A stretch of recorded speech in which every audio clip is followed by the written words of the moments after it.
В началото опитахме да осиновим дете, но осиновяването в Италия е много сложно и наподобява истинско препятствие. Съпругата ми предложи да опитаме инвитро оплождане, но малко се страхувах от последствията за нейното здраве, тъй като не познавах процедурата, и се страхувах, че това може да навреди сериозно на здравето и да бъде много опасно. Когато ми каза за тази последна възможност, се съгласих и казах: да, нека това да бъде начинът да имаме дете най-накрая. Защото със съпругата ми винаги сме искали деца. Съжаляваме, че не можахме да ги имаме по естествен път. И това е всичко. Свързах се с професор Антинури в Милано и го посетих. Но след това той имаше правни проблеми. Професорът беше арестуван и не направихме нищо повече.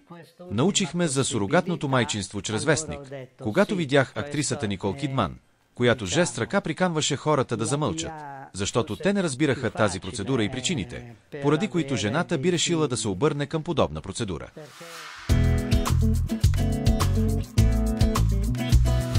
Търсех в интернет и от всички възможности се спрях на Biotex.com, защото тази клиника наистина ми вдъхна увереност.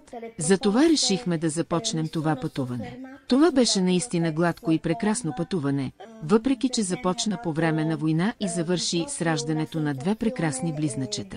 Ние сме на седмото небе от щастие. Ако не бяхме получили тази възможност да имаме дете, съпругът ми каза: ще умра вътрешно, ако не успея да имам това дете. Сега имаме близнаци, за това съм много щастлива.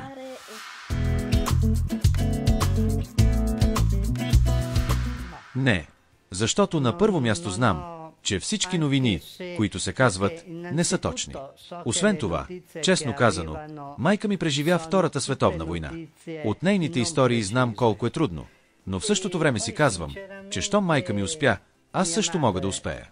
Баща ми също се е сражавал, дори в напреднала възраст. Когато бях дете, бях свикнал с неговите разкази за войната. Така че трябва да кажа, че наистина нямаше страх. Ние двамата сме пътешественици и имаме доста опит в пътуванията, както и в разбирането на новините, които се казват. Винаги се опитваме да разберем истината и не вярваме на всичко, което казва пропагандата. Във всеки случай, винаги бях успокоявана от много искрените и старателни служители на Biotex.com, на които имах пълно доверие.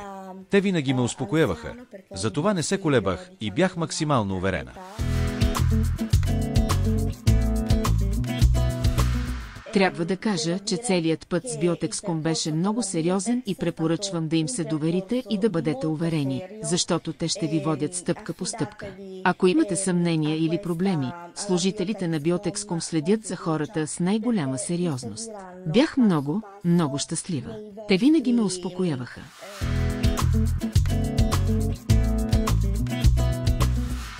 Невероятни емоции. Това е наистина нещо магическо, като вълшебен момент, най-доброто нещо, което може да се пожелае.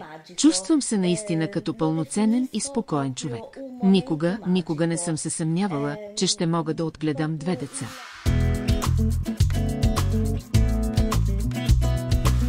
Благодаря.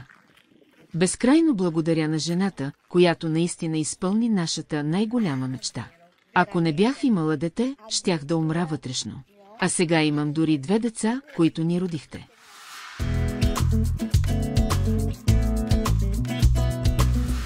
Първо, бих им казала, че макар тук наистина да има война, това не е война, която се води срещу цивилното население, така да се каже, а по-скоро е война, която се води на фронта.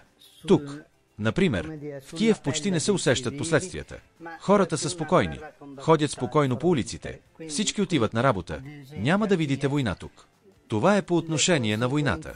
От правна гледна точка, все пак бих го препоръчала, защото това никога не може да се счита за престъпление. Това би нарушило нашата конституция, би нарушило международните договори за правата на човека и следователно Европа със сигурност ще се намеси, за да накара италианското правителство да се замисли и да сложи край на тези кампании на псевдоморално изопачаване. И ако мога да кажа така, в това няма нищо лошо. Това е акт на любов, а любовта със сигурност не е неморална. Никога не съм виждала съпруга си да плаче и да бъде толкова емоционален. Наистина трябва да кажа, че той е на седмото небе. Видях как прегръща децата и също ги храни. Виждам нежността, с която ги гледа, и неговото щастие. Той наистина сега прилича на баща. Имам предвид наистина. Никога не бих си помислила, че ще бъде толкова щастлив. Това е всичко.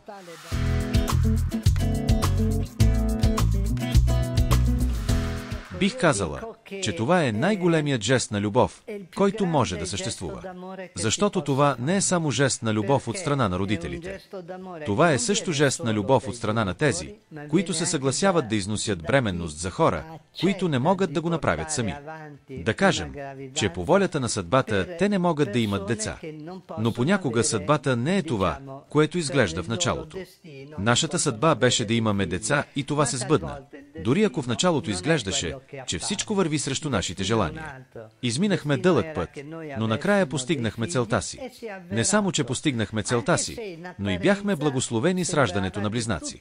За нас най-доброто, наистина, беше това, което най-много исках.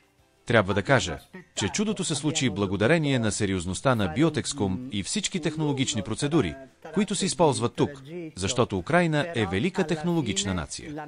Безкрайно съм благодарна на Биотекском и чувствам, че имам искрен дълг към тях, към моята сурогатна майка, с която се срещнах и която е наистина прекрасен човек. Винаги ще й бъда благодарна за това, което направи, за децата, които ни даде, и благодаря на Украйна и на целия украински народ.